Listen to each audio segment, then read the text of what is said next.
अस्सलाम वालेकुम friends.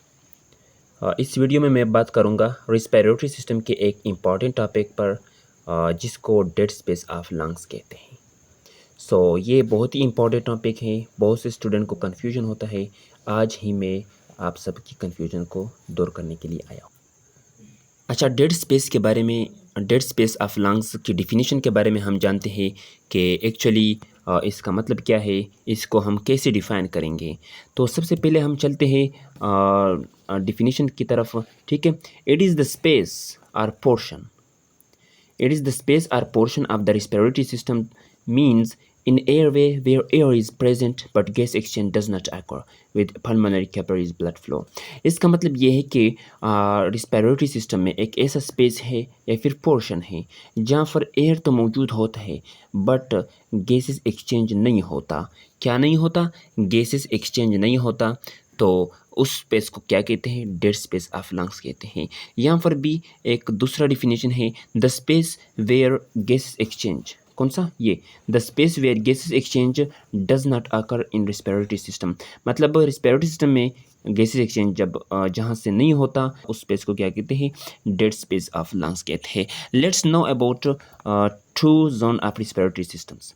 Okay, respiratory system के दो जोन के बारे में हम जानते हैं। यहाँ पर दो जोन है रिस्पिरेटरी सिस्टम के। सबसे पहले क्या है?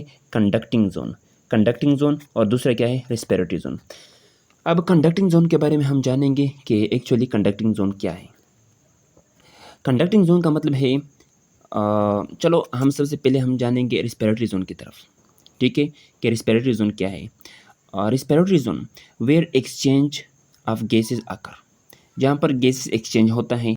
फॉर एग्जांपल, यानी कि रिस्पिरेटरी जोन्स हमारे रिस्पिरेटरी सिस्टम में वो जोन है जहाँ पर गैसेस एक्सचेंज होता है। For example, terminal bronchioles, alveolar duct, alveolar sac, alveoli. अब बहुत से स्टूडेंट कंफ्यूज होते हैं कि ये ब्रोंक्यूल, अल्वियोलर डक्ट और अल्वियोलाई, अल्वियोलर सेक, अल्वियोलाई ये कहाँ होते हैं?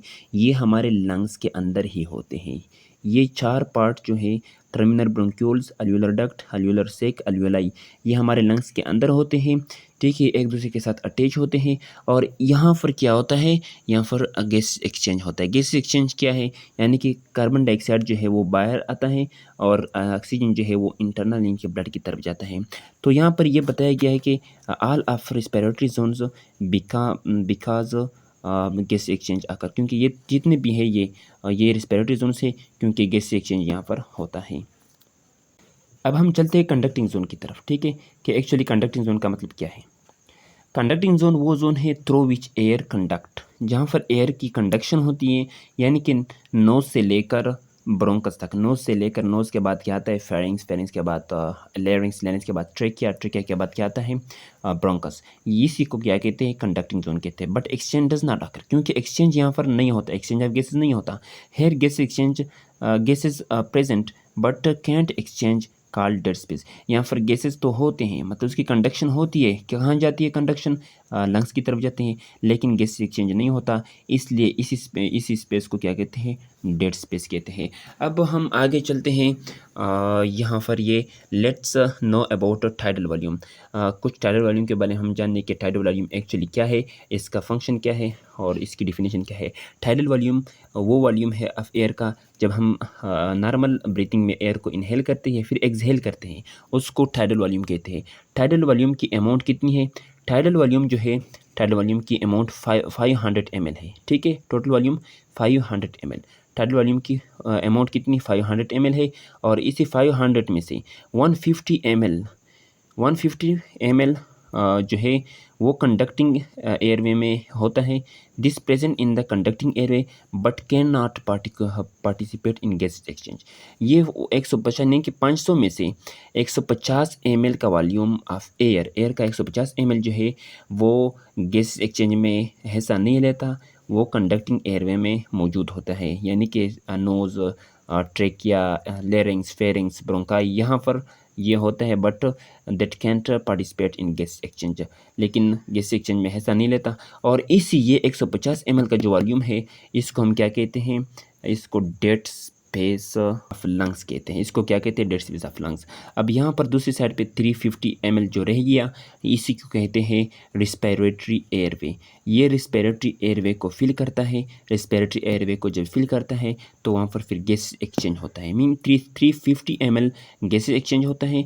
This volume fills respiratory airway that participate in gas exchange.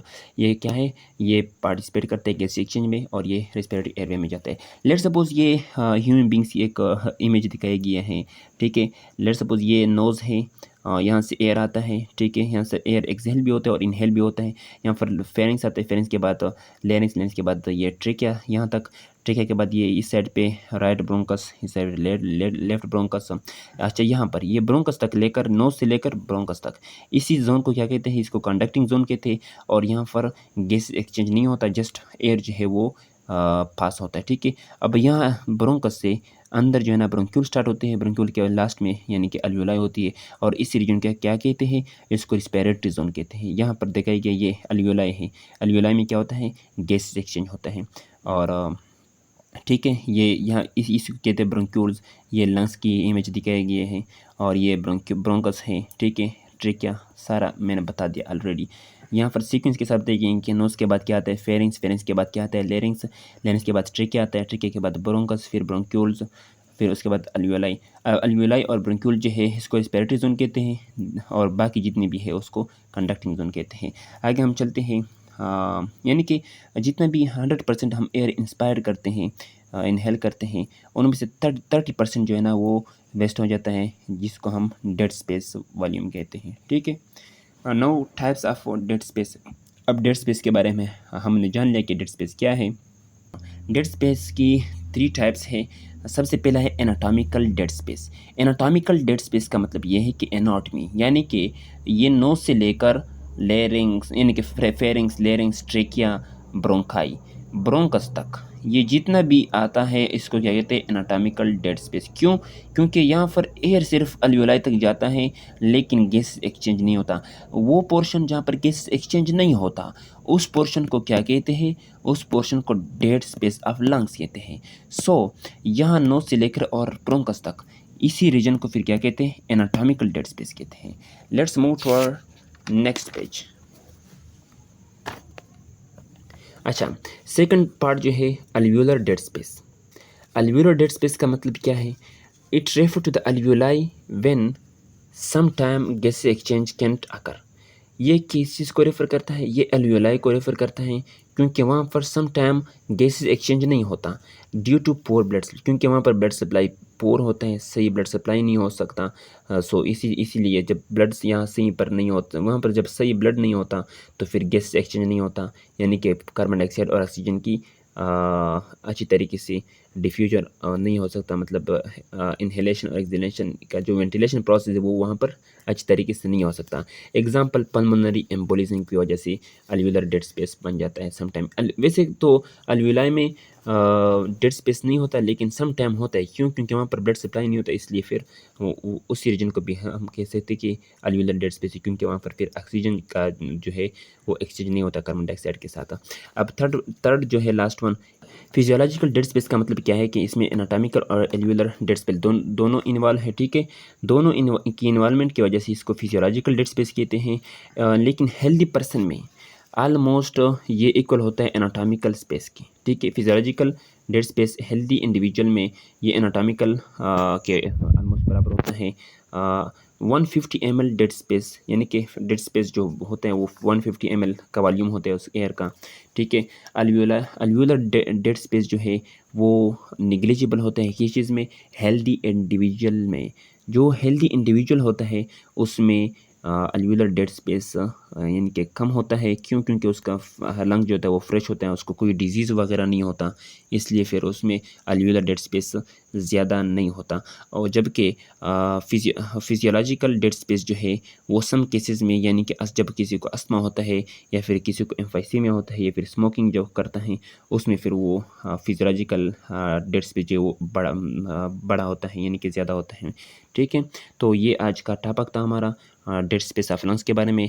Hope आपको समझ आया होगा। सो आपसे एक छोटा सा रिक्वेस्ट है कि मेरे चैनल को सब्सक्राइब कर लें और लाइक तो लाजमी कर लें, सब्सक्राइब ना भूलें। और आप अपने क्लास फेलो के साथ या फिर दूसरे फ्रेंड के साथ शेयर कर सकते हैं इस वीडियो को। ठीक है, आपका cheerful nurse Ehtesham MSD। Thank you so much with the asset note of my heart.